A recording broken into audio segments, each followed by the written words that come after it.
Assalamualaikum, jumpa lagi dengan saya nih guys. Ini sekarang ada di Taman Mawar di pelabuhan Takamatsu Jepang.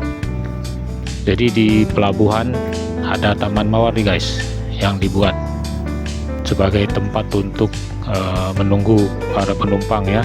Saat mereka menunggu kapal laut sebelum datang, mereka bisa jalan-jalan di sekitarnya tuh guys. Salah satunya ini tempat ini nih guys, bunga mawar ini. Bagus sekali tuh guys.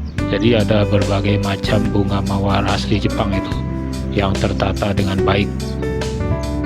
Jadi para penumpang itu sambil menunggu waktu, mereka bisa melihat-lihat keindahan bunga mawar ini nih guys.